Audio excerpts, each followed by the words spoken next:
Hi, I'm Vicky and I'm the founder of Meanmail.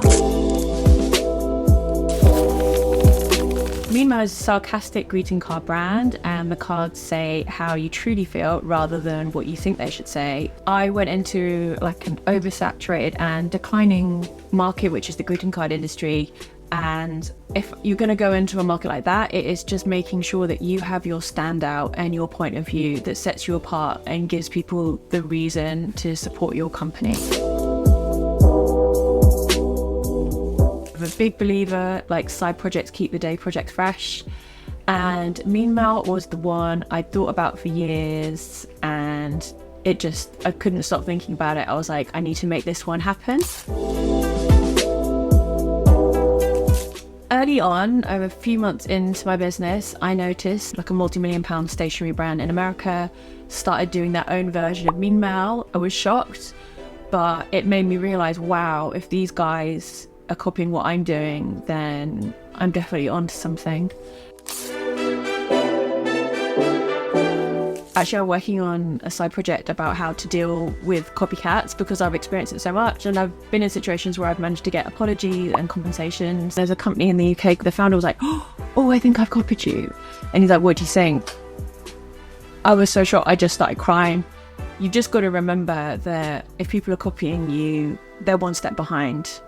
Like, I'm sure you guys have had loads of rip-offs of these, and it's just like, how dare you, in a sense. But people know who the originals are, so you just got to keep innovating and doing new things. I've got a big thing about originality. It's really important to me. I Love You Now, Get Off Me was inspired by me hugging my boyfriend when I came home after a night out, being like, love you. He's like, right, okay, get off.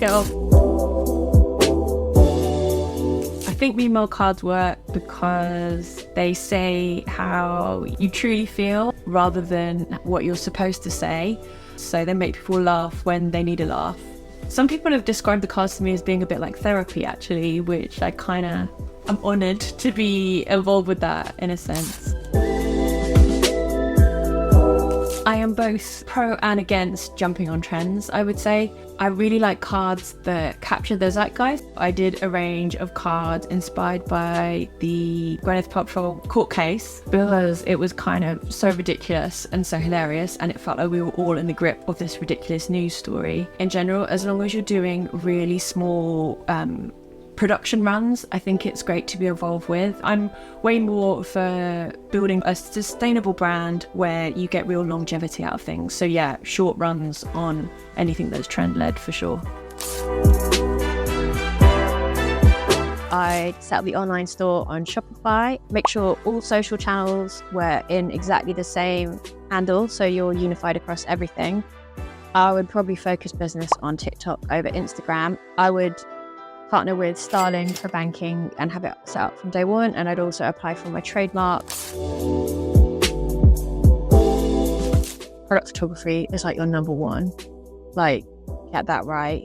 And good branding. You shouldn't have to like go through a brand refresh like every so often to stay relevant. Keeping it lean, I think keeping ego out of it as much as possible, because I know people want to go and get a studio space, keeping it as small as you can and not expanding before you really need to as well.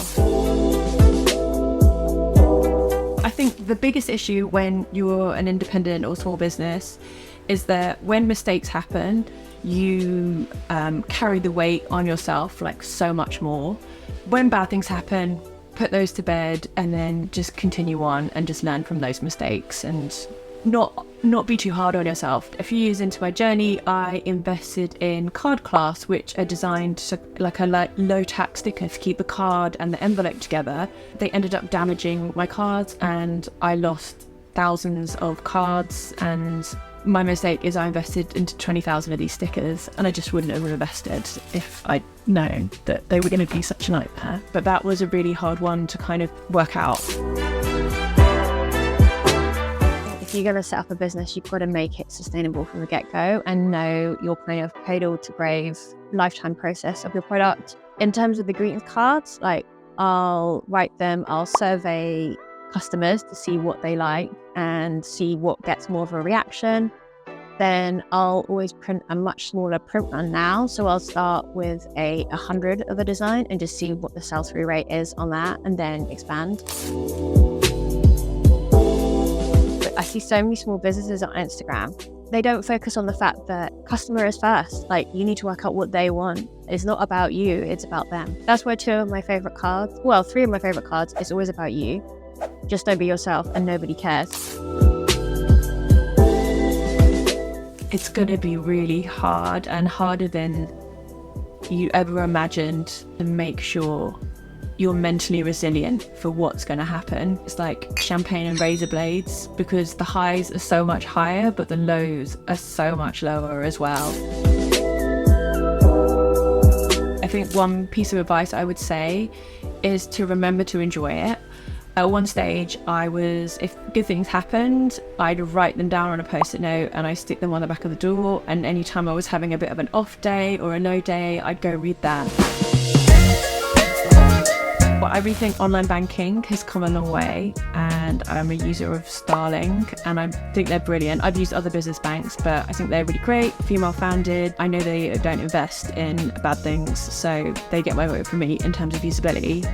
Your most valuable tool is originality. You can still completely have a massive impact in a really big market. I would say Bird of East, they started as a candle brand, but branched into lifestyle, and they've got great retail experience in their stores.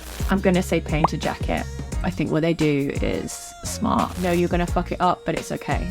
The comedians of TikTok and Instagram are just genius next level. People like Luke Millington-Drake, the girl who's done the cow's milk oat milk video. That one's really good recently. I'm going to say Kester Black nail polish. Their colours, their branding, I love it. I would love to do Mean Mel nails. The greenwashing as marketing tactic, which is done by so many of the fast fashion brands. The Mojave's Curve, which I happen to be wearing right now.